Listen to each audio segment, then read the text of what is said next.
This week's mental health tips are about premarital counseling. What can I expect? Hi, I'm Angela. I have a husband with bipolar 2 disorder, my kids have ADHD, and I myself have struggled with depression. You're not alone. Last week, we talked about why premarital counseling is an awesome idea if you and your spouse want to set yourselves up for success. Here are some of the main issues that you can expect at your sessions. Number one, basic life expectations. Who does what in regards to household responsibilities? What does clean mean to you? Defining things and being practical can save a lot of trouble down the road. Number two, family history.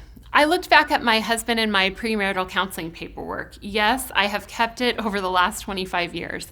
And I'm so glad that I did because it was hilarious.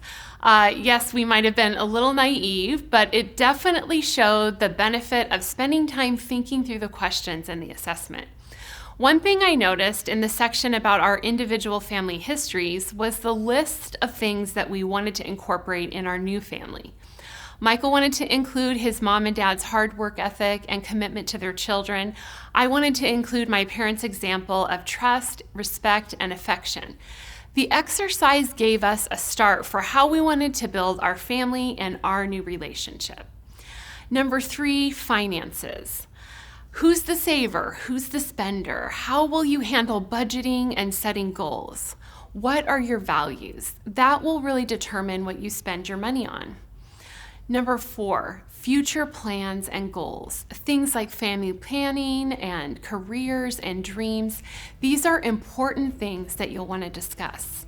Next week, I'll have 4 more tips on what to expect in premarital counseling. What are your thoughts on the topic? Comment below. I'd love to hear from you. And don't miss the great resources in the notes below that will show you how to connect with the premarital counseling tools and counselors.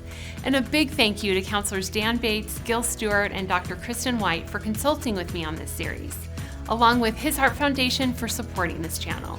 If you want more in-depth mental health information for you and those you love, check out mentalhealth.academy today.